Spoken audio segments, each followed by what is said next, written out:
Good morning Akola. Good morning Akola. RRC प्रस्तुत good morning Akola या कार्यक्रमात मी मानसी आरआरसीच्या सर्व दर्शकांचं स्वागत करते. इतिहास काळात घडलेल्या ऐतिहासिक घटनांच्या दृष्टीने प्रत्येक दिवसाचे काही ना काही महत्त्व हे असतेच. अशाच प्रकारे आजच्या दिवसाचे देखील महत्त्व आहे. सन 1857 साली भारतातील स्वातंत्र्य चळवळीच्या कार्यकर्त्यांनी सुरू केलेल्या स्वातंत्र्य संग्रामाचा उद्रेक हा दिल्लीतील इंग्रज सरकारमध्ये कार्यरत असलेल्या भारतीय शिपायांमध्ये देखील उसळला. त्यांनी दिल्लीवरील इंग्रज अधिकाऱ्यांना पराभूत करून दिल्लीवर ताबा मिळविला व भारतातील शेवटचे मुघल सम्राट बहादूर शाह जफर यांना भारताचे शासक म्हणून घोषित केलं. भारताच्या स्वातंत्र्यासाठी झालेला हा सर्वात मोठा उठाव होता. स्वातंत्र्यवीर सावरकरांनी या उठावाला भारतीय स्वातंत्र्याचा पहिला उठाव म्हटला आहे. तसंच आजच्या दिवशी भारतातील राजस्थान राज्यातील पोखरण या ठिकाणी भारतीय लष्करी दलाने सन 1998 साली अणुबॉम्बच्या यशस्वी चाचण्या घेतल्या. या दिवसाची आठवण म्हणून आजच्या दिवशी आपल्या देशात राष्ट्रीय तंत्रज्ञान दिन साजरा करण्यात येतो. या व्यतिरिक्त आपण काही विशिष्ट व्यक्तींचे जन्मदिन, निधन व त्यांचे कार्य याबद्दल संपूर्ण माहिती जाणून घेणार आहोत. जाणून घेऊयात 11 मे या दिवशी घडलेल्या महत्त्वपूर्ण ऐतिहासिक घटना. इसवी सन 1857 साली भारतातील प्रथम स्वातंत्र्य युद्धाचा भडका दिल्ली येथे उठला व तेथील भारतीय शिपायांनी इंग्रज अधिकाऱ्यांकडून दिल्लीवर ताबा मिळविला. सन 1878 साली महाराष्ट्रातील पुणे शहराच्या हिराबागेत मराठी ग्रंथकारांचे पहिले संमेलन भरले होते. यालाच अखिल भारतीय साहित्य संमेलन म्हणून संबोधले जाते. इसवी सन 1888 साली ज्योतिराव फुले यांनी मानवतेसाठी निस्वार्थ सेवा केल्याबद्दल मुंबईतील महान सुधारक राव बहादूर विठ्ठलराव कृष्णाजी वंडेकर यांनी त्यांच्या कार्याचा गौरव म्हणून त्यांना महात्मा ही पदवी बहाल केली. सन 1927 साली दरवर्षी दिल्या जाणाऱ्या वार्षिक अकादमी पुरस्कार म्हणजेच ऑस्कर पुरस्कार संस्थेची स्थापना करण्यात आली. इसवी सन 1951 साली दिल्लीचे तत्कालीन सुलतान मोहम्मद गझनी यांनी उद्ध्वस्त केलेल्या 12 ज्योतिर्लिंगांपैकी एक सोमनाथ या मंदिरात शिवलिंगाची प्रतिष्ठापना राष्ट्रपती डॉक्टर राजेंद्र प्रसाद यांच्या हस्ते करण्यात आली. सन 1987 साली गोवा राज्याला स्वतंत्र राज्याचा दर्जा मिळाला. दर्शकांनो, आताच आपण आजच्या दिवशी घडलेल्या ऐतिहासिक घटनांची माहिती जाणून घेतली. आता आपण जाणून घेऊयात 11 मे या दिवशी झालेले जन्मदिवस, जयंती आणि वाढदिवस. इसवी सन 1895 साली भारतीय तत्ववेत्ता, व्यक्ती आणि लेखक जे कृष्णमूर्ती यांचा जन्मदिन. सन 1912 साली पाकिस्तानी लेखक व नाटककार सआदत हसन मंटो यांचा जन्मदिन. इसवी सन 1918 साली अमेरिकन पदार्थ वैज्ञानिक व भौतिकशास्त्रज्ञ रिचर्ड फाइनमन यांचा जन्मदिन. सन 1946 साली जर्विक 7 हे कृत्रिम हृदय विकसित करणारे महान अमेरिकन वैज्ञानिक, संशोधक आणि उद्योजक रॉबर्ट कॉफलर जार्विक यांचा जन्मदिन. इसवी सन 1950 साली सुप्रसिद्ध भारतीय हिंदी मराठी चित्रपट अभिनेते सदाशिव दत्ताराय अमरापूरकर यांचा जन्मदिन. सन 1972 साली भारतीय क्रिकेटपटू जेकब जोसेफ मार्टिन यांचा जन्मदिन. आजच्या दिनविशेषमध्ये आपण आज झालेले जन्मदिवस, जयंती, वाढदिवस जाणून घेतलेत. आता आपण जाणून घेऊयात 11 मे या दिवशी झालेले मृत्यू, पुण्यतिथी आणि स्मृती दिन. इसवी सन 1885 साली 19व्या शतकातील भारतीय विचारवंत, लोकनेते व बंगाल ख्रिश्चन असोसिएशनचे पहिले अध्यक्ष कृष्णमोहन बॅनर्जी यांचे निधन. इसवी सन 1889 साली इंग्लंड देशातील बर्मिंगहम येथील चॉकलेट व्यावसायिक व चॉकलेट कॅडबरीचे संस्थापक जॉन कॅडबरी यांचे निधन. सन 1993 साली भगवान कृष्ण आणि संत ज्ञानेश्वर यांच्या भूमिकेसाठी प्रसिद्ध असणारे भारतीय हिंदी व मराठी चित्रपट अभिनेते शाहू मोडक यांचे निधन. इसवी सन 2002 साली भोपाळ येथील रियासतच्या राजकुमारी व भारतातील पहिल्या महिला वैमानिक आबिदा सुलतान यांचे निधन. सन 2004 साली भारतीय महाराष्ट्रीय नृत्य दिग्दर्शक, लेखक, चित्रकार व शिक्षक कृष्णदेव मळगुंद यांचे निधन. इसवी सन 2009 साली भारतीय नौदलाचे ॲडमिरल सरदारलाल मथुरादास नंदा यांचे निधन. अकोलेकरांनो, आपण आताच आजचे दिनविशेष जाणून घेतलेत. आता आपण जाणून घेऊयात आजचे राशी भविष्य.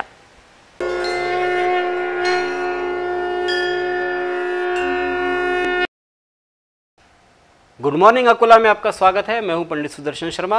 देखते हैं बुधवार 11 मई 2022 को सितारों के संदेश हमें क्या मिल रहे हैं। सबसे पहले मेष राशि।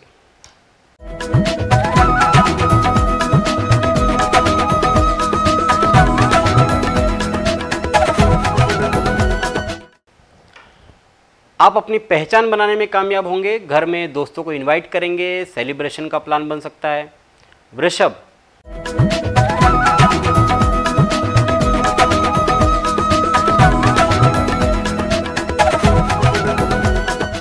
सुविधाओं पर व्यय हो रहा है, हेल्थ का ध्यान रखना जरूरी है। उद्योगों में पुरानी मशीनरी में बदलाव की तीव्र आवश्यकता भी महसूस हो रही है। मिथुन,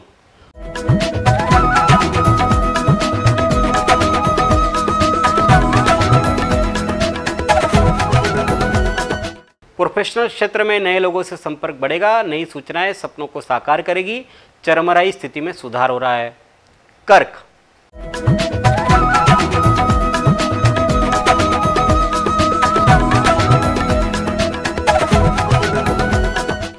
आय के स्रोत बढ़ रहे हैं। मैत्री संबंधों का लाभ होगा। मनोरंजक यात्रा के योग बन रहे हैं। क्रय विक्रय में लाभ होगा। सिंह,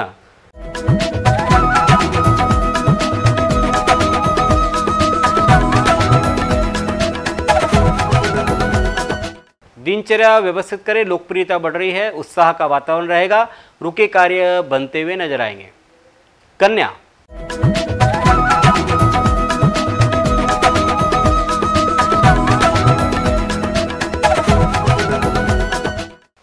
जल्दी धन कमाने की प्रवृत्ति अंकुश लगाएं। घरेलू झंझटों में मिजाज पर काबू रखें, अन्यथा अप्रीतिकर स्थितियां बन सकती है। तुला,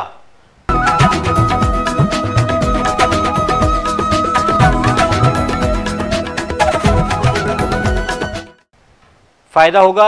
आकार ले रही है चीजें धीरे धीरे आपके लिए। सफलता समृद्धि का मजा आप ले सकेंगे। प्रयास करने की जरूरत है। वृश्चिक,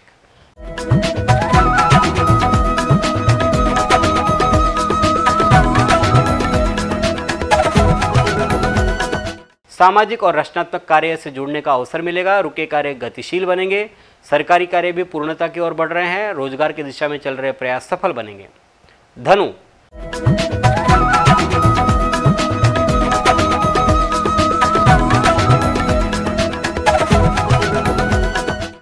उच्च पदाधिकारियों से भेंट हो सकती है। उन्नति होगी। राज्य से मान सम्मान की प्राप्ति हो सकती है।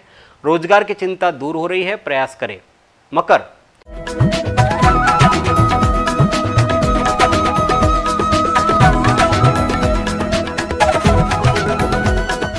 समय को ऑर्गेनाइज करें। क्रिएटिव टैलेंट पॉपुलर बनाएगा। रिस्पेक्ट दिलवाएगा। कठिन टास्क को पूरा करने का संतोष रहेगा। कुंभ,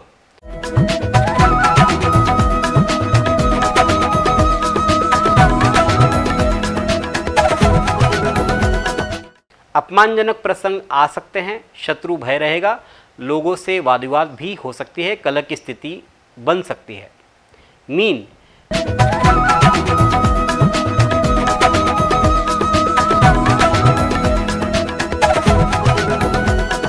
बेरोजगारों को रोजगार के अवसर मिलेंगे। व्यापार में मनवांछित कार्य बन रहे हैं। कलात्मक कार्यों में रुचि बढ़ रही है। धन यश की प्राप्ति भी होगी। यह है बुधवार 11 मई 2022 का फलादेश। कल इसी समय इसी कार्यक्रम में पुनः भेंट करेंगे।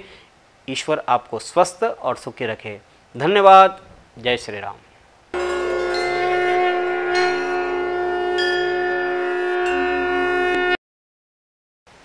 दर्शकांनो, आजचे राशी भविष्यही आपण जाणून घेतलेत।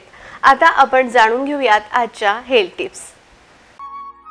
कडक सूर्यप्रकाशापासून तोंड आणि डोके सुरक्षित ठेवा। घराबाहेर पडताना तोंड आणि डोके कडक सूर्यप्रकाशापासून संरक्षित केले पाहिजे, कारण जेव्हा हा तप्त सूर्यप्रकाश तुमच्या चेहऱ्यावर आणि डोक्यावर पडतो तेव्हा तुम्हाला अनेक समस्यांना तोंड द्यावे लागते। त्यामुळे तुमचा चेहरा काळा होऊ शकतो आणि टॅनिंग होऊ शकते। दुसरीकडे सूर्यप्रकाश डोक्यावर पडल्याने डिहायड्रेशनची समस्याही होऊ शकते। भरपूर पाणी प्या। याशिवाय उन्हाळ्यात शरीरात पाण्याची कमतरता भासू देऊ नका। पाण्याची कमतरता भासू नये म्हणून वेळोवेळी पाणी पीत राहा। उन्हाळ्यात लोक भरपूर पाणी पितात, परंतु तरीही त्याची विशेष काळजी घेणे आवश्यक आहे। सुती आणि आरामदायक कपडे घाला।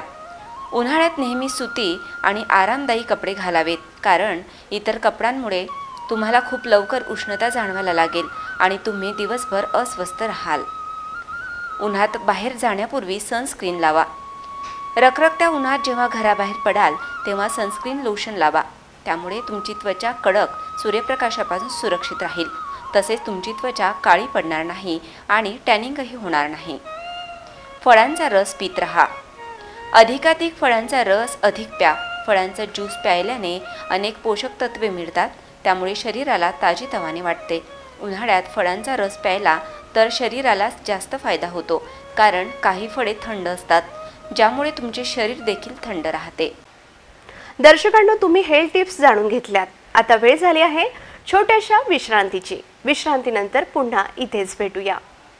संपूर्ण वर्षभर विविध कार्यक्रम, सहल, स्पर्धा, तुमच्यात दडलेल्या कलागुणांना सर्वांसमोर आणण्याची सुवर्ण संधी आणि तुम्हाला तुमच्या हक्काचे व्यासपीठ प्राप्त होणार आहे. ते म्हणजे फक्त आणि फक्त सिटी मैत्रिणींच्या माध्यमातून. तर मग तयारीला लागा वर्षभर एन्जॉय करण्यासाठी आणि आजच आपली नोंदणी निश्चित करा. सिटी चॅनलच्या गांधी रोड स्थित कार्यालयात 500 रुपये नोंदणी शुल्क अदा करत नोंदणी करा. आणि हो मैत्रिणींनो, तुम्ही गिफ्ट घ्यायला विसरू नका. ऑफिस वेळेत तुम्ही सिटी चॅनलच्या गांधी रोड स्थित कार्यालयातून गिफ्ट घेऊन जाऊ शकता.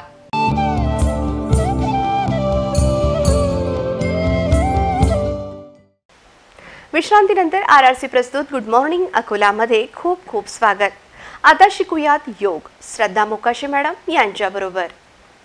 हरिओम तत्सत. आज आपण अर्धचक्रासन शिकायला जाणार आहोत. हा कमरेकरता खूप छान अभ्यास आहे आणि पोटाचे स्नायू सुद्धा त्याच्यामुळे खेचले जातात, तर पोटाकरता सुद्धा उपयुक्त असा अभ्यास आहे.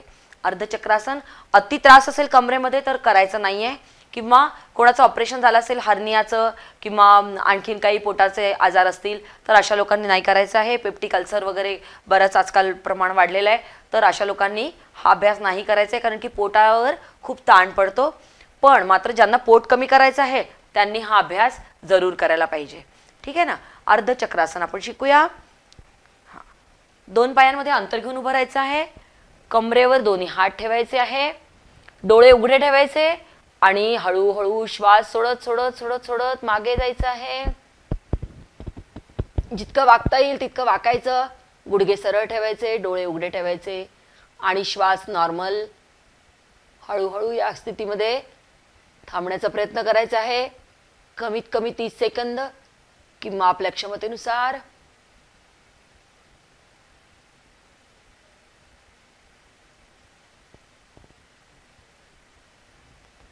हळूहळू श्वास घेत वर यायचं आहे आणि हळूच हे आसन सोडायचं आहे.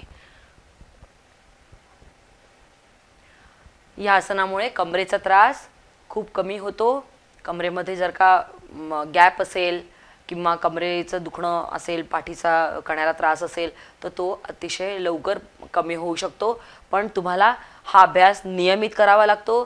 नियमित अभ्यास केल्याने कोणताही अभ्यास नियमित कराल, सातत्य ठेवाल, कन्सिस्टन्सी महत्त्वाची आहे की नाही. रोज जसं आपण जेवण रोज करतो तसा योगाभ्यास रोज केला पाहिजे.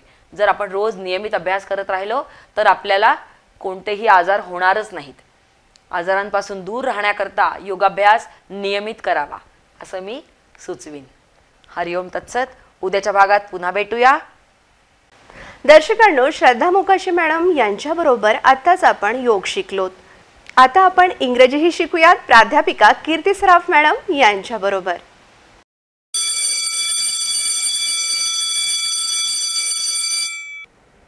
नमस्कार मित्रांनो, मी कीर्ती सराफ आपल्या सगळ्यांचं आजच्या इंग्लिश स्पीकिंग सेशनमध्ये स्वागत करते. Hello everyone, this is Kirti Saraf and I would like to welcome you all in today's English speaking session. मित्रांनो, आपण मागच्या इंग्लिश स्पीकिंगच्या सेशनमध्ये आपण पाहिलं होतं कीप ऑन आणि प्लस एखादी ॲक्शन आणि हे करत राहा, असं करत राहा, गात राहा, नाचत राहा, असं आपण keep on plus action word plus ING he construction पाहिली होती. आपण दुसऱ्यांना सजेशन देतो आहे की असं करत राहा. आजच्या इंग्लिश स्पीकिंग सेशनमध्ये आपण एक खूप छान वाक्य शिकणार आहोत. आय विश आय कुड. काश, काश मैं ऐसा कर पाती या काश ऐसा हो पाता. कदाचित जर असं झालं असतं तर ती एक आपल्या मनातली खंत असते की असं झालं असतं तर, तसं झालं असतं तर, हे झालं असतं तर, मी अशी झाली असते तर. सो ही जी खंत आहे ही आपल्याला इंग्लिशमध्ये कशी वापरायची ते आपल्याला शिकायचं आहे. तर मित्रांनो, त्याला इंग्लिशमध्ये काय म्हणतात? त्याला इंग्लिशमध्ये म्हणतात आय विश आय कुड, काश ऐसा हो पाता. ओके, मग आता आपले कोणत्या कोणत्या खंत आहे? अशा तर जीवनामध्ये खूप साऱ्या विश आहे, खूप साऱ्या ॲस्पिरेशन्स आहे, खूप सारे डिझायर्स आहेत, तुमच्या इच्छा आहे, आकांक्षा आहे, ज्या पूर्ण नाही होऊ शकल्या, पण ती एक परंतु आपल्या लाईफमध्ये तो राहतो. काश ऐसा हो पाता. तर ते आज आपण इंग्लिश स्पीकिंगच्या सेशनमध्ये शिकणार आहोत. तर आपण त्याचे वाक्य बनवूयात. ह्या माझ्या खंत आहे, तर तुमच्या वेगळ्या असू शकतात आणि प्रत्येक व्यक्तीला ते असतंच की काश ऐसा हो पाता, कदाचित असं झालं असतं तर. ओके, तर ही खंत जी व्यक्त करायची ती इंग्लिशमधून करूया. I wish I could fly in the sky, काश मैं आसमान में उड़ पाती, कदाचित मी जर आकाशात उडू शकले असते तर. I wish I could fly in the sky, I wish I could meet you, कदाचित काश मैं आपको मिल पाती, कदाचित मी तुम्हाला भेटू शकले असते तर. काश मैं आपको मिल पाती, I wish I could meet you, I wish I could teach you, काश मैं आपको पढ़ा पाती, आई विश आई कुड मैरी यू, काश मैं आपसे शादी कर पाती. Just a sentence. I wish I could meet the God, काश मैं भगवान को मिल पाती. आई wish I could see the God, काश मैं भगवान को देख पाती. आई विश आई कुड टॉक टू यू, काश मैं तुमसे बात कर पाती. आई wish I could be in my childhood again, काश मैं मेरे बचपन में जा पाती. आई wish I could meet my childhood friends, काश मैं मेरे बचपन के दोस्तों को मिल पाती. आई wish I could be in the school again, काश मैं फिर से स्कूल जा पाती as a student. I wish I could be a baby again, काश मैं एक छोटी बेबी बन जाती फिर से. Because childhood is the most precious time of our life. Yes, जब हम बड़े हो जाते, जब छोटे रहते तब हमको विश रहती कि मैं बड़ी कब होंगी, और जब बड़े हो जाते तो आपकी इच्छा रहती काश बचपन फिर से जा पाते और वही दिन फिर से जी पाते. Okay, so I wish I could be a child again, I wish I could be in the childhood again, काश मैं मेरे बचपन में फिर से जा पाती. आई wish I could meet my grandfather again because he is no more, तो अभी वो नहीं है, तो मुझे ऐसा लगता है आई wish I could meet my grandfather, काश मैं मेरे दादाजी से मिल पाती. आई विश आई कुड टॉक टू यू, काश मैं आपसे बात कर पाती. आई विश आई कुड ओपन अ स्कूल, काश मैं मेरी स्कूल ओपन कर पाती. आई विश आई कुड टीच यू, काश मैं आपको पढ़ा पाती. आई wish I could meet the fairies, काश मैं परियों को मिल पाती. आई विश आई कुड टच द फेरीज, काश मैं परियों को टच कर पाती. आई wish I could be a bird, काश मैं एक पंछी होती. आई विश आई कुड अंडरस्टैंड यू, काश मैं आपको समझ पाती. आई wish I could be as beautiful as you, काश मैं आपकी जितनी सुंदर होती. आई विश आई कुड डू द एंकरिंग, काश मैं एंकरिंग कर पाती. आई विश आई कुड टॉक इन इंग्लिश, काश मैं इंग्लिश में बोल पाती. Just a sentence, I can talk in English, it is just a sentence. तो ये तो सबकी विश है. आई विश आई कुड टॉक इन इंग्लिश. यस, तो वो जल्दी पूरी होने वाली. It will no more a wish. Okay, if you are with us, अगर आप RRC के साथ रोज़ रहते हो, रोज़ आपको हमें 15 मिनट्स देते हो, तो ये विश बहुत ही जल्द पूरी होने वाली है. So what is that wish? या काश मैं इंग्लिश में बोल पाती. आई विश आई कुड टॉक इन इंग्लिश फ्लुएंटली, मैं इंग्लिश बहुत अच्छी तरीके से बोल पाती. आई wish I could write a novel, काश मैं एक नॉवल लिख पाती. आई विश आई कुड रीड योर माइंड, काश मैं आपके मन का पढ़ पाती. आई विश आई कुड अंडरस्टैंड द बर्ड्स लैंग्वेज, काश मैं पंछियों की लैंग्वेज समझ पाती. आई विश आई कुड हेल्प एवरी पुअर, काश मैं हर एक गरीब व्यक्ति को मदद कर पाती. आई wish I could be a millionaire, काश मैं बहुत रिच होती. आई विश आई कुड ड्राइव अ कार, काश मैं कार ड्राइव कर पाती. आई wish I could be a pilot, काश मैं एक पायलट होती। आई wish I could go to the America, काश मैं अमेरिका जा पाती। आई wish I could meet mister Narendra Modi, काश मैं नरेंद्र मोदी जी से मिल पाती। आई wish I could be the education minister of Maharashtra, काश मैं महाराष्ट्र की शिक्षण मंत्री होती। आई wish I could be in your shoes, काश मैं आपकी जगह होती। Yes, be in your shoes means आपकी जगह होना। आई wish I could be in your shoes, काश मैं तुम्हारी जगह हो पाती। आई विश आई कुड स्टे विथ यू, काश मैं आपके साथ रह पाती। आई विश आई कुड टॉक इन संस्कृत, काश मैं संस्कृत बोल पाती। आई wish I could B an angel, काश मैं एक एंजल हो पाती। आई wish I could be your mother, काश मैं आपकी माँ होती। आई विश आई कुड टॉक टू गॉड, काश मैं भगवान से बात कर पाती। आई wish I could B an engineer, काश मैं एक इंजीनियर होती। तो ऐसे बहुत सारे काश काश काश हमारे तो आपके हर एक के लाइफ में ऐसे काश बहुत है कि काश मैं ऐसा कर पाती, काश मैं आपसे मिल पाती। आई wish I could B with you, काश मैं आपके साथ होती। Yes, so these are the wish in our life. Yes, ये हमारे लाईफ के ह्या आपल्या लाईफच्या अपूर्ण इच्छा आहेत, है ना. त्याला इंग्लिशमध्ये म्हणायचं आहे आय विश आय कुड. ओके, तर अशा आपल्या इच्छा आठवायच्या आहेत की कोणत्या आपल्या इच्छा आहेत आणि त्यांचे वाक्य बनवायचे आहेत. तुम्हाला जर काही अडचण आली तर कृपया मला कॉन्टॅक्ट करू शकतात. आम्ही निश्चितच तुमची हेल्प करू आणि तुम्हाला जर काही शब्द आठवत नसतील तर तुम्ही गुगलवर शोधू शकता. फक्त आपल्याला काय करायचं आहे, रोज द्यायचे 15 मिनिटं RRC डिजिटलला. तुम्ही आमचा कार्यक्रम सकाळी गुड मॉर्निंग अकोलामध्ये पाहू शकता किंवा सिटी मैत्रीणमध्ये दुपारी बघू शकता.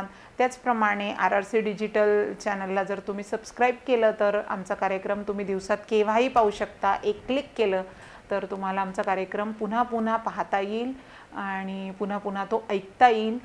जितकं जास्त तुम्ही ऐकाल तितक्या लवकर तुमचं इंग्लिश इम्प्रूव्ह होईल. रोज मी तुम्हाला सांगत असते की मी जे सांगते तर तुमच्या मनाचे सुद्धा वाक्य तुम्ही लिहून पहा. Keep on writing. आपण मागच्याच सेशनमध्ये शिकलो होतो. Keep on writing, keep on reading. लिहित राहा, वाचत राहा. कीप ऑन लिसनिंग, ऐकत राहा. कीप ऑन प्रॅक्टिसिंग, प्रॅक्टिस करत राहा आणि बघा तुमचं इंग्लिश इम्प्रूव्ह होतं की नाही. मी 100% गॅरंटी देते की तुम्ही जर हे 4 स्टेप्स फॉलो केल्या तर तुमचं इंग्लिश निश्चित 100% इम्प्रूव्ह होणारच आहे. सो बी विथ RRC सोबत राहा and learn how to speak good, simple and fluent in English. आणि जर तुम्ही RRC सोबत राहिलात तर नक्कीच तुम्ही सिम्पल, इझी आणि इम्प्रेसिव्ह इंग्लिश बोलणं लवकर शिकणार आहात. आपण प्रॅक्टिस करतो आहे आणि आपलं इंग्लिश इम्प्रूव्ह होतं पण आहे. तुमच्या सूचना आम्हाला मिळत राहत आहेत. तुमच्या कमेंट्स खूप व्हॅल्युएबल आहेत आणि त्याच्याप्रमाणे आम्ही आमच्या कार्यक्रमात अजून सुधारणा करण्याचा प्रयत्न करतो आहे. तुमचे सजेशन्स, तुमचे सुझाव, तुमचे कमेंट्स आम्हाला देत राहा. त्याच्यामुळे आम्हाला अजून चांगलं करण्याचं प्रोत्साहन मिळतं आहे. So that's all for today. आज पुरती एवढंच. भेटूया उद्याच्या भागात एका नवीन कन्स्ट्रक्शन सोबत आणि एका नवीन टॉपिक सोबत. Till then, bye bye, good, have a great day. See you tomorrow at the same time.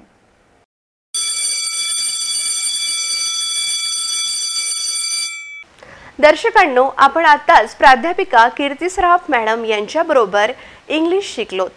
वेळ झाली आहे पुन्हा छोट्याशा विश्रांतीची. विश्रांतीनंतर पुन्हा इथेच भेटूया. कोरोना संकटात वर्क फ्रॉम होम असो की विद्यार्थ्यांचे ऑनलाईन एज्युकेशन, 20 वर्षांपासून विश्वसनीय नाव RRC ब्रॉडबँड. आता आमच्या घरच्या सर्वांसाठी सुपरफास्ट इंटरनेट सेवा.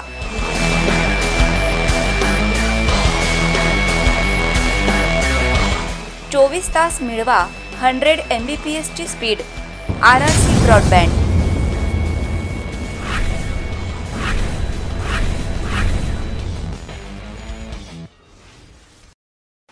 विश्रांतीनंतर RRC प्रस्तुत गुड मॉर्निंग अकोलामध्ये सर्व दर्शकांचे स्वागत करते. चला तर आज लॉ अँड जस्टिसमध्ये काय आहे ते पाहूयात.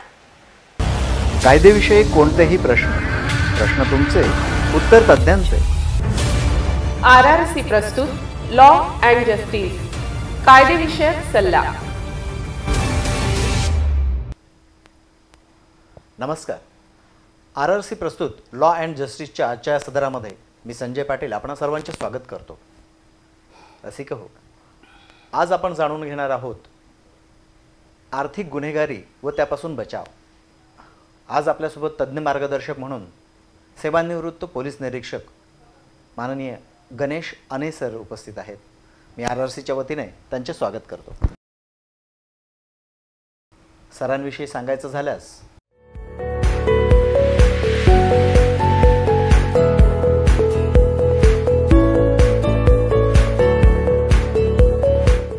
तर आता आपण वळूयात आपल्या मुख्य विषयाकडे. सर, मला आपल्याला असं विचारायचं आहे की गैर बँकिंग वित्तीय संस्था म्हणजे काय? चांगला प्रश्न आहे हा. कारण सध्या आपल्या देशामध्ये गैर बँकीय वित्तीय संस्था मोठ्या प्रमाणात कार्यरत आहेत. तर गैर बँकीय वित्तीय संस्था म्हणजे काय, हा जो तुमचा प्रश्न आहे याचं उत्तर असं आहे की अशा बँकिंग संस्था की ज्या बँकेमध्ये मोडत नाहीत, परंतु यांच्या वेगवेगळ्या कॅटेगरी करण्यात आलेल्या आहेत. जसं उदाहरणार्थ काही गैर बँकीय वित्तीय संस्था ज्या आहेत त्या फक्त डिपॉझिट स्वीकारतात लोकांकडून. काही गैर बँकीय वित्तीय संस्था अशा आहेत की त्या लोकांना कर्ज देतं. उदाहरणार्थ व्हेकल कर्जसाठी तुमचं श्रीराम फायनान्स आहे, महिंद्रा फायनान्स आहे, तुमचं हिंदुजा आहे आणि अशा बऱ्याचशा संस्था आहेत की ज्या हायर परचेसकरिता लोन देते. तिसरी एक संस्था अशी आहे की जी लोकांकडून सोनं वगैरे तारण घेऊन त्यांना कर्ज देते, जसं मुथूट फायनान्स झाली. बरोबर. त्यानंतरची संस्था मायक्रो फायनान्स कंपन्या पण आहेत. आता ह्या गैर बँकीय वित्तीय संस्था ज्या आहेत त्या reserve bank of India act 1934 चे कलम 45IA नुसार रिझर्व्ह बँकेकडे नोंदणीकृत असणे अत्यंत गरजेचं आहे.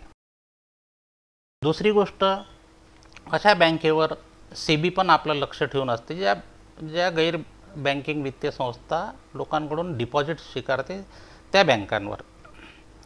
तर अशा ह्या गैर बँकीय वित्तीय संस्था भारतात पूर्वीपासून कार्यरत आहेत. रिझर्व्ह बँक त्याच्यावर देखरेख करते. रिझर्व्ह बँकेचं त्यांचं नियंत्रण असतं.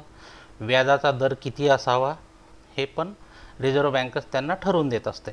त्यानुसार ते आपलं काम करत असतात. सर, ह्या ज्या संस्था असतात यांच्याकडनं जनतेची फसवणूक कशी केली जाते नेमकी?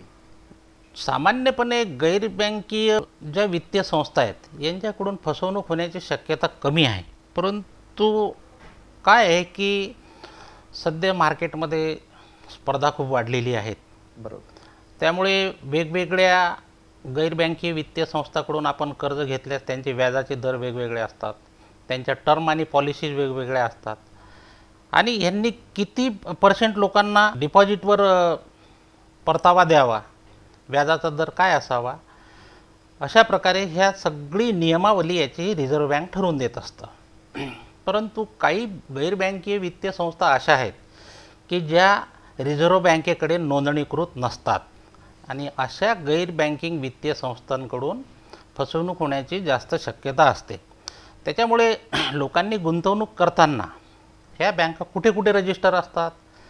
एक पहिली गोष्ट तर हा मिनिस्टर ऑफ कॉर्पोरेट अफेअर्स म्हणजे रजिस्टर्ड ऑफ कंपनीजकडे त्यांची नोंदणी असणं गरजेचं आहे. दुसरी गोष्ट, रिझर्व्ह बँक ऑफ इंडिया 1934 चा जो कायदा आहे त्याच्या कलम 45IA नुसार रिझर्व्ह बँकेकडे पण त्यांची नोंदणी असणं गरजेचं आहे.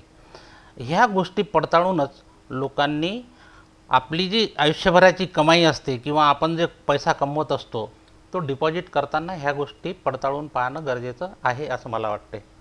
सरांनी अतिशय बरोबर सांगितलं आहे की कर्ज घेताना किंवा तुमचे पैसे, मेहनतीचे पैसे डिपॉझिट करताना ज्या बेसिक गरजा आहेत, तुमचा पैसा सुरक्षित राहण्याकरता किंवा योग्य पैशाचा परतावा योग्य देण्याकरता, त्या छोट्या छोट्या गोष्टी ह्या जनतेने बघणं फार आवश्यक आहे.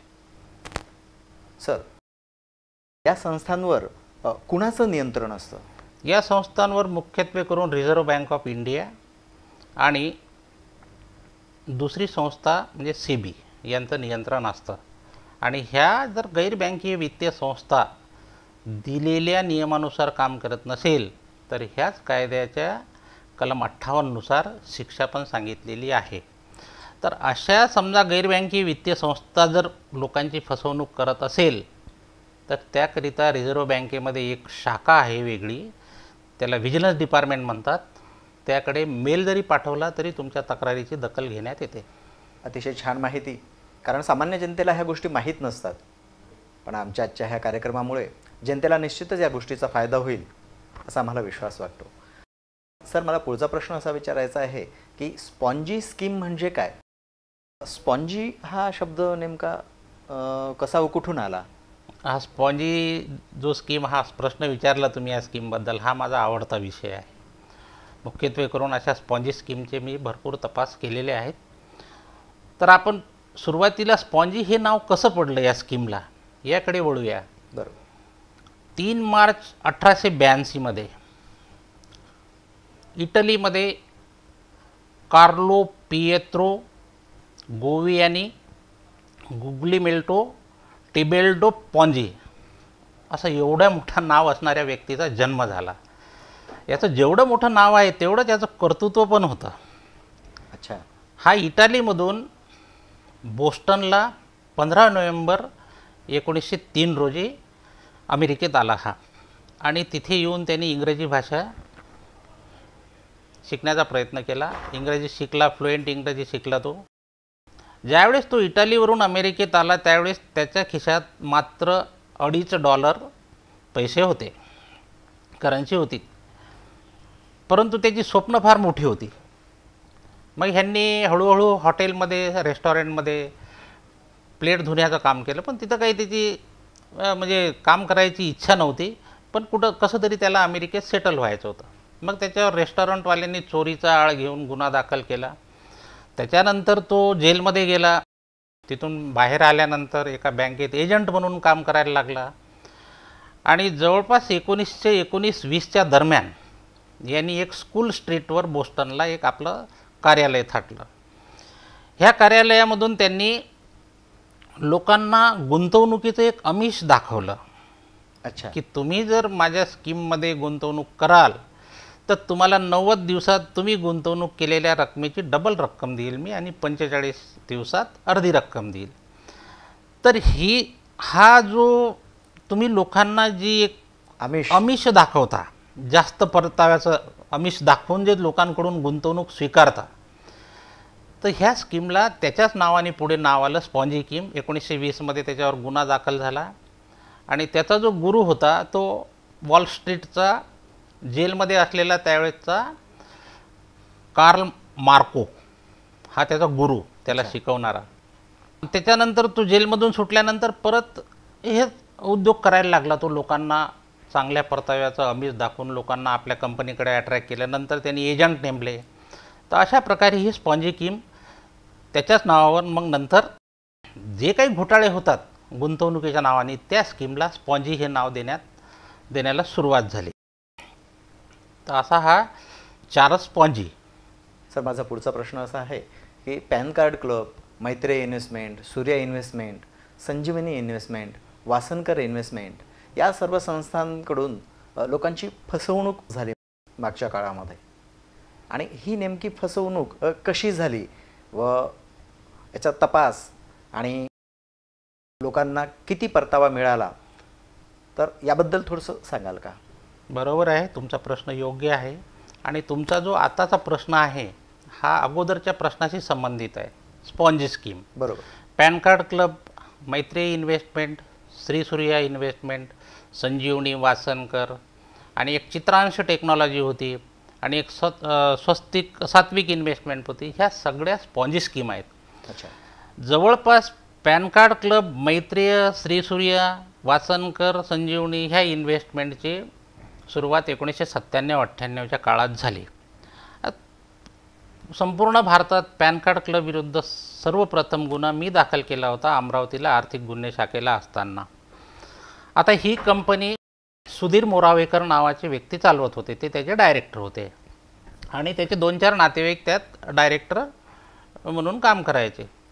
आता हे पॅन कार्ड क्लब स्थापन होताना त्यांनी सगळ्यात सुरुवातीला काय केलं की आमचे 140 हॉटेल्स आहेत, काही परदेशात आहे, काही भारतात आहे, आणि आमचा हॉटेलच्या रूमच्या बुकिंगचा व्यवसाय आहे असं त्यांनी लोकांना भासवलं. आणि त्यांनी काय केले, हुशारी अशी करून टाकली की त्यांनी रिझर्व्ह बँक ऑफ इंडियाला पत्र दिलं की तुम्ही आमची रेग्युलेटरी अथॉरिटी आहात का. रिझर्व्ह बँकेने तिकडून कळवलं त्यांना की तुमचा हॉटेल बुकिंगचा व्यवसाय आहे, आमचा काही संबंध नाही तुमचा, कारण त्याच्यात गुंतवणूक हा शब्दच नाही आहे. मग त्यानंतर त्यांनी सेबीला पण पत्र दिलं, सिक्युरिटी अँड एक्सचेंज बोर्डला, की तुम्ही आमची रेग्युलेटरी अथॉरिटी आहे का. सेबीने पण त्यांना कळवलं की तुमचा काही गुंतवणुकीचा व्यवसाय नाही आहे, तर तुम्ही आमच्या अंडरमध्ये काही काम करत नाही आहे, म्हणून त्याच्यामुळे आमचं पण तुमच्यावर नियंत्रण नाही आहे. पण यांची हुशारी कशी होती. आता मी तुम्हाला एक साधं उदाहरण देतो की तुम्ही 15 दिवस अगोदर तुम्हाला प्रवास करायचा आहे आणि तुम्ही रेल्वेचं एक तिकीट काढलं AC टू AC3चं, परंतु तुम्हाला 8 दिवस प्रवासाला बाकी असताना तुमचा प्रवास कुठल्या तरी कारणामुळे रद्द झाला. त्यावेळेस तुम्ही ज्यावेळेस रेल्वेला तुमचं तिकीट परत करून रिफंड मागता, त्यावेळेस तुम्हाला रेल्वे व्याजासहित पैसे देते का तुमच्या तिकिटाच्या पैशावर, की त्याच्यातून काही कपात करून पैसे देते. हा माझा एक मूळ प्रश्न होता. हा लोकांनी पण पॅन कार्ड क्लब कंपनीला विचारायला पाहिजे होता त्यावेळेस, की तुमचा हॉटेल बुकिंगचा व्यवसाय आहे, तर मग आम्ही बुकिंग केलेली रक्कम तुम्ही देताना कशी द्याल. बरोबर.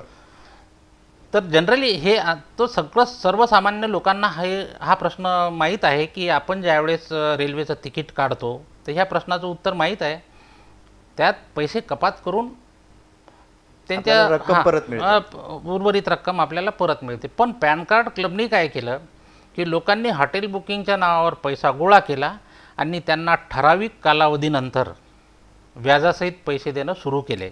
अच्छा. मग आता त्यात काय झालं की एक पश्चिम महाराष्ट्रातले एक खासदार होते एका पक्षाचे, त्यांनी ह्या कंपनीविरुद्ध सेबीकडे तक्रार केली. तक्रार केल्यानंतर मग ते प्रकरण सेबीकडे गेलं आणि रिझर्व्ह बँकेकडेही गेलं. रिझर्व्ह बँकेने त्याच्यात चौकशी केली, सेबीने पण चौकशी केली. त्यावेळेस यांना लक्षात आलं की यांचा हा हॉटेल बुकिंगच्या व्यवसायाच्या नावाखाली, देखाव्याखाली हा गुंतवणुकीचा प्रकार आहे.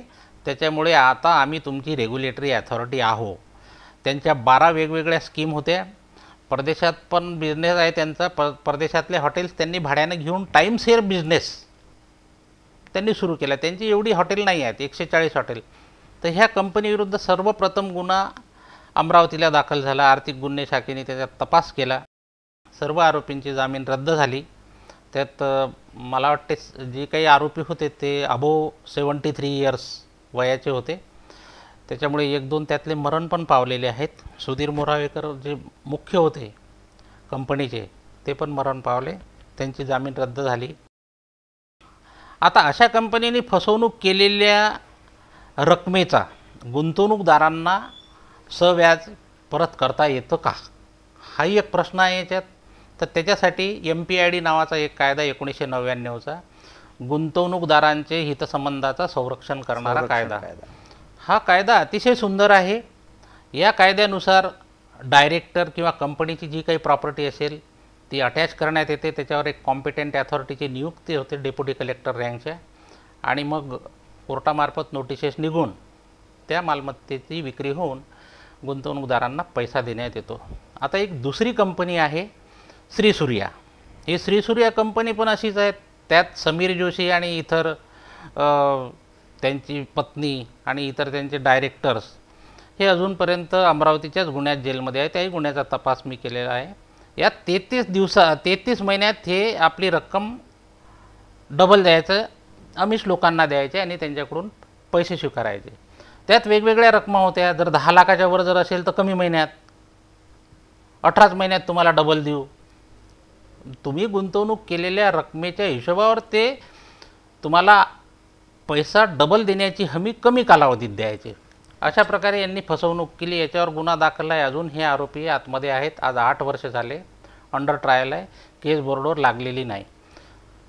दुसरा वासनकर इन्व्हेस्टमेंटचा प्रशांत जयदेव वासनकर, हा ऑक्सफर्ड युनिव्हर्सिटीचा मास्टर डिग्री केलेला MBA मधला आरोपी.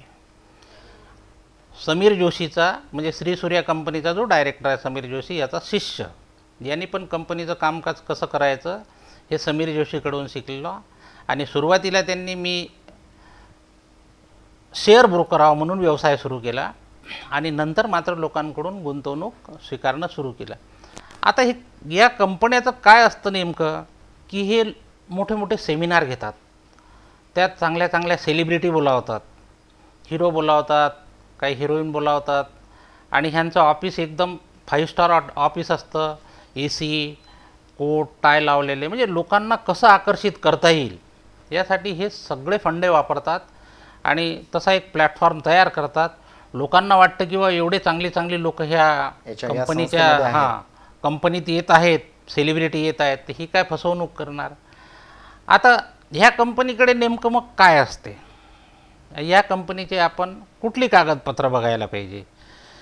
मी तपास करताना असं लक्षात आलेलं आहे की ह्या आपण सांगितलेल्या जेवढ्या कंपन्या आहेत त्या कुठल्याही कंपनीकडे रिझर्व्ह बँक ऑफ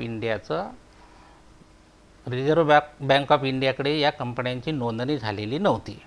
दुसरं, सेबीकडे पण नोंदणी झालेली नव्हती. आता गंमत काय असतं की हे लोक रिझर्व्ह बँक ऑफ इंडियाकडे का नोंदणी करत नाहीत.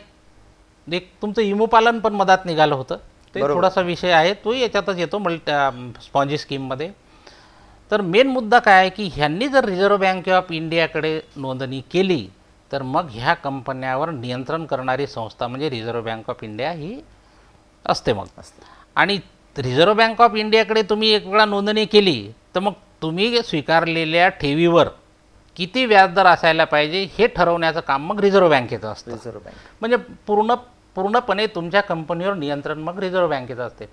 आता मला एक प्रश्न असा पडतो की समजा रिझर्व्ह बँकेने ह्या कंपन्यांना व्याजाचा दर ठरवून दिला, तो व्याजाचा दर आणि राष्ट्रीयकृत बँकाचा व्याजाचा दर जर सारखा असेल, तो लोक एवढी मोठी रिस्क घेऊन अशा प्रायव्हेट कंपन्यात गुंतवणूक करण्याऐवजी राष्ट्रीयकृत बँकेत गुंतवणूक करून आपली ठेव सुरक्षित आहे याची तरी लोकांना खात्री होईल. बरोबर. त्याच्यामुळे हे लोक इकडे वळणार नाहीत. त्यामुळे ह्या कंपन्या काय करतात की रिझर्व्ह बँक ऑफ इंडियाकडे नोंदणी न करता सरळ लोकांना कमी कालावधीत जास्तीत जास्त परतावा कसा देता येईल याचं आमिष दाखवून. तुम्हाला एक म्हणजे मजेशीर गोष्ट सांगतो मी, श्री सूर्यामध्ये जे फसवणूक झालेले लोक आहेत ते जास्तीत जास्त MSEBची सेवानिवृत्त झालेली लोक आहेत. कारण त्यात एक दुसरा आरोपी अकोल्याचा होता, तो पण MSEBमधल्या चांगल्या मोठ्या पदावरून सेवानिवृत्त झाला. त्यांच्यावर विश्वास ठेवून इतर MSEBमधल्या लोकांनी विश्वास ठेवून गुंतवणूक केली आणि ते फसल्या गेले. आता सर्वसाधारण लोकांनी त्या कंपनीला ह्या प्रश्न विचारायला पाहिजे की तुम्ही आम्हाला जर 33 महिन्यात तर दामदुप्पट आमच्या गुंतवणुकीवर तुम्ही परतावा देत असाल तर तुम्ही नेमका आमच्या पैशाचं काय करता. हा प्रश्न तपासादरम्यान मी जेवढे साक्षीदार तपासले त्यांनी कोणीही विचारलेला मला दिसला नाही. तर आता यांची हे तुम्हाला मग परतावा कसे देतात हाही एक प्रश्न आहे ना. मला असं वाटतं त्यांना प्रश्न विचारणं हा जनतेचा किंवा ग्राहकाचा मूलभूत हक्क आणि अधिकार आहे. बरोबर आहे, आपलं म्हणणं अगदी योग्य आहे, पण तसं होत नाही. जनरली कमी कालावधीत जास्तीत जास्त पैसा आपल्याला कसा मिळेल बस हाच एक ध्येय आणि उद्देश ठेवून आपण त्याच्याकडे गुंतवणूक केलेली असते. आता यांच्याकडे काय असतं नेहमी की हे मिनिस्ट्री ऑफ कॉर्पोरेट अफेअर्स म्हणजे रजिस्टर्ड ऑफ कंपनीकडे एक साधं ऑनलाईन मेमोरंडम ऑफ असोसिएशन दाखल करून परवाना मिळवतात. त्या मिळवलेल्या परवान्यावर राजमुद्रा असते बरं. हो. त्याच्यामुळे सर्वसामान्य जनतेला काय वाटते की ही सरकारी कंपनी आहे किंवा सरकारने हिला हा उद्योग करायला परवाना दिलेला आहे. अच्छा. वास्तविक तुम्ही ज्यावेळेस मेमोरंडम ऑफ असोसिएशन तुम्ही रजिस्टर्ड ऑफ कंपनीकडे दाखल करता तर त्यामध्ये जे मुद्दे लिहिलेले असतात ते मुद्दे आणि प्रत्यक्ष ह्या कंपन्या ज्या व्यवसाय करतात त्याची कुठंही म्हणजे ताळमेळ नसतो. कारण त्यांनी जर गुंतवणूक करतो हा जर शब्द गुंतवणूक लोकांकडून स्वीकारतो मुदती ठेवी आणि त्यांना एवढा परतावा देतो असं जर सांगितलं तर मग ते प्रकरण सेबीकडे पण जाईल. त्याच्यामुळे मेमोरंडम ऑफ असोसिएशनमध्ये ह्या गोष्टी लिहित नाहीत. काहीतरी वेगळाच आमचा व्यवसाय आहे असं दाखवतात, ॲग्रिकल्चर प्रॉडक्ट आहे, हे आहे ते आहे असं दाखवून ते आपला व्यवसाय करतात आणि लोकांना फक्त ते रजिस्टर्ड ऑफ कंपनीचं राजमुद्रा असलेलं एक पत्र दाखवतात दाखवतात. ज्याच्यावर राजमुद्रा असते. त्यामुळे सर्वसामान्य जनतेला वाटते की बाबा सरकारने यांना परवानगी दिलेली आहे हा व्यवसाय करायला, म्हणून लोक तिकडे आकर्षित होतात आणि फसतात. वासनकर इन्व्हेस्टमेंट, परत सात्विक इन्व्हेस्टमेंट, ह्यांचे पण जवळपास नियम तसेच होते की लोकांना कमी कालावधीत आम्ही जास्तीत जास्त पैसा देऊ म्हणून. एक तुम्हाला आठवत असेल की तुम्ही काही दिवसा अगोदर मोठ्या मोठ्या दुकानामध्ये एक जाहिरात दाखवणारा टी व्ही बघितला असेल. अमरावतीमध्ये खूप सुळसुळाट होती त्याची. हो हो. की तुम्ही दुकानात गेले की वेगवेगळ्या कंपनीच्या जाहिराती दाखवायचे त्याच्यावर. याचा करता धरता याचा पण पहिला गुन्हा मीच दाखल केलेला आहे अमरावती आर्थिक गुन्हे शाखेमध्ये. याचा जो आरोपी आहे तो सुधींद्र माथुर, हा आपल्या राज्यातला नाही आहे. हा लोकांकडून पैसे घ्यायचा आणि त्या दुकानदारांना एक टी व्ही पुरवायचा आणि ते केबलमार्फत त्यांना दिवसभर त्या जाहिराती द्यायचा. मी त्याला एक प्रश्न विचारला की तू ह्या ज्या वेगवेगळ्या कंपनी, सॅमसंग झाल्या, वेगवेगळ्या टी व्ही याच्या त्याच्या ज्या जाहिराती दाखवतो, तर ह्या जाहिरातीमध्ये तुम्ही त्या कंपनीची परवानगी घेतली आहे का, किंवा त्या कंपनीशी तुमचा काही मेमोरंडम ऑफ अंडरस्टँडिंग वगैरे आहे का की तुम्ही त्यांची जाहिरात दाखवणार. तर तसं काहीच नव्हतं.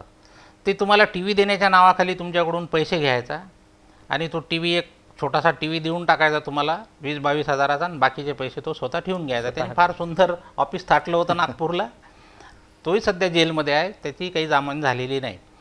वासनकर, श्रीसूर्या याचे जे आरोपी आहे ते अजूनही अंडर ट्रायल नागपूर जेलला आहेत आणि वेगवेगळ्या ठिकाणी पुण्याला, परत तुमच्या नागपूरला, अमरावतीला गुन्हा दाखल आहे. दुसरा एक महत्त्वाची जी स्पॉन्जी स्कीम होती ती म्हणजे मैत्रेय. बरोबर. हां, ही मैत्रेय कंपनीचा गुन्हा अकोल्यामध्ये पण रामदास पेठला दाखल आहे, अमरावतीला दाखल आहे, नागपूरलाही दाखल आहे. हिची जी करती धरती आहे ती वर्षा मधुसूदन सतपाळकर. ही कंपनी इन कॉर्पोरेशन झाली, म्हणजे रजिस्टर्ड झाली रजिस्टर्ड ऑफ कंपनीकडे सन 1997-98 मध्ये. ह्यांनी अकोल्यामध्ये पण तुमच्या वेगवेगळ्या ठिकाणी अकोल्यात सेमिनार घेतलेले आहे, मैत्रेय प्लॉटर्स अँड स्ट्रक्चर. आणि हे सांगायचे की तुम्ही आमच्याकडे गुंतवणूक केलेल्या पैशात आम्ही कुठेतरी तुमच्या नावाने प्लॉट घेतो. आणि एक परत गोल्डन फॉरेस्ट नावाची कंपनी होती की तुम्ही आमच्याकडे पैसे गुंतवले की त्या गुंतवलेल्या पैशात आम्ही सागवानाची झाडं वगैरे लावतो म्हणून. बरोबर. आणि ती विक्री करून. मला सांगा, तुम्ही केव्हा तरी तुमच्या नावावर असलेला प्लॉट कुठं बघितलेला आहे का? त्यांनी जमीनही घेतली असेल तर तुमच्या इंडिव्हिज्युअल नावावर ती घेतलेली आहे ही पडताळणी केलेली आहे का? नाही. ते कंपनीच्याच नावावर त्यांनी प्रॉपर्टी विकत घेतलेली आहे. आणि यांनी स्वतः, त्यांची जर तुम्ही सॅलरी बघाल तर त्यांना 1.5 कोटी रुपये असं पॅकेज राहायचं ह्या डायरेक्टरना, आणि ते लोकांच्याच पैशातून तो पैसा घ्यायचे. आता एक प्रश्न पडतो की हा लोकांना मग इतका पैसा परत कसे काय देत असतील? सुरुवातीच्या काळात ज्यावेळेस कंपनी आपला व्यवसाय सुरू करते तर त्यांना लोकांना आकर्षित करण्यासाठी काही ठराविक लोकांना पैसे तर परत करावं लागेल. त्यांनी ठरवलेल्या कालावधीत, जसं 33 महिन्यात आम्ही डबल रक्कम देतो, तर 33 महिन्यात डबल रक्कम दिलेली पण लोक आहेत. बरोबर. आणि एक वेळा कंपनीकडे डबल रक्कम मिळाली की तो काय करतो, परत मिळालेली रक्कम परत 33 महिन्यासाठी गुंतवणूक करतो. कारण त्याला एक अशी लालूच सुटते मग की बा मला चांगला पैसा मिळाला. मग आता हा जो पैसा तुम्हाला परत करते कंपनी, हा पैसा कुठून करते? तर माझ्या तपासात असंही दिसलेलं आहे की श्रीसूर्या कंपनीच्या सबसायडरीज काही कंपनीज होत्या. अच्छा. त्यांचा ऑडिट रिपोर्ट ज्यावेळेस मी मागविलं आणि चार्टर्ड अकाउंटकडून ज्यावेळेस व्हेरीफाय केलं तर असं दिसून आलेलं आहे की ह्या कंपन्या मागच्या 8-10 वर्षापासून म्हणजे नुकसानीत, तोट्यात चालत होत्या. डुबीत खात्यात दाखवण्यात. हां, मग डुबीत खात्यात चाललेल्या कंपन्या तुम्हाला उत्पन्न कसं देईल, आणि उत्पन्न कसं देईल तर तुम्ही लोकांना परत कसा पैसा करता मग तुम्ही डबल? तर याच्या मागचं गुपित एकच होतं, आज तुम्ही गुंतवणूक केलेला पैसा ज्याची गुंतवणुकीची मॅच्युरिटी झाली त्याला द्यायचा. म्हणजे इसकी टोपी उसके सर. अगदी बरोबर. हाच यांचा व्यवसाय होता. दुसरा यांचा काही लोकांना पैसे देण्याचा, काही कुठून पैसे देणार हे, किंवा यांनी तुमचं शेअर मार्केट तर रिस्की आहे, तुम्हाला माहीत आहे. ज्याला ज्ञान नसेल त्यांनी तर तिकडे वळू नये. पूर्णपणे ज्ञान असलं त्यांनी शेअर मार्केटकडे वळायला पाहिजे. बरोबर. तर तुम्ही तुमचा घेतलेला पैसा, तुम्ही गुंतवणूक केलेला पैसा जर हे शेअर मार्केटमध्ये लावतील तर तुमचं डीमॅट पण अकाउंट असायला पाहिजे. त्यांनी शेअर मार्केटमध्ये गुंतवलं असेल तर कंपनीचं डीमॅट अकाउंट असेल. म्हणजे कारण शेअर मार्केटचं काय आहे की तुमचं डीमॅट अकाउंट असल्यावर तुम्ही शेअरची खरेदी केली तर तुम्हाला 24 तासाच्या आत कॉन्ट्रॅक्ट नोट यायला पाहिजे. ती जर येत नसेल तर समजून घ्यायचं की तुमची फसवणूक झालेली आहे. सरांनी माहिती दिल्याप्रमाणे